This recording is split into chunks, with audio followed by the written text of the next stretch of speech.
Yeah. And so I know even for me, we just finished this huge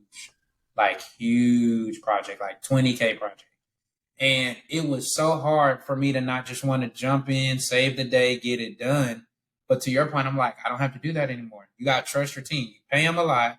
Trust them to get the job done. Because if I'm helping them by jumping in, then I'm not doing sales. I'm not doing podcasts. I'm not doing marketing. I'm not responding back to whatever. So Yeah. You did got it. it. It was good. And you got to, like, I just got done through going through Dan Martell's Buy Back Your Time. Buy Back Your Time. Yeah.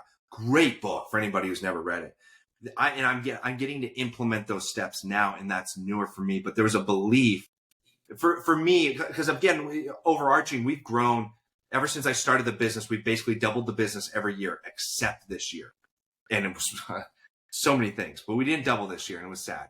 But every year we've doubled. Well, that kind of growth is crazy. So every time I hired somebody, I was like, what am I going to have to do? Like the first time I hired my salesperson, it was like, what am I going to do? I don't have to sell, right? It was like, I had to believe that every time I hired somebody, I would be able to step out and nothing would need to be done.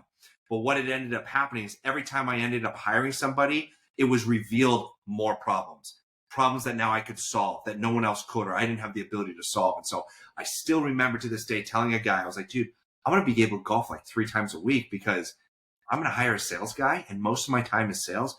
Once he's up and running, I don't even know what I'm doing.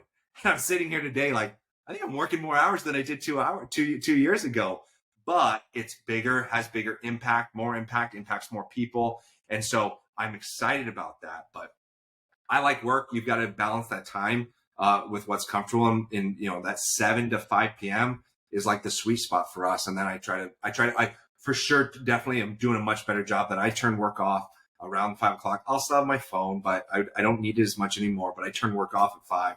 I'm usually with my family or friends in the evening times up until the next morning. So That's good. That's good. Good boundaries. Healthy boundaries. Yeah. No burning now. Yeah. So we got to do this for the next like 20, 25 years. So no burning now. Yes.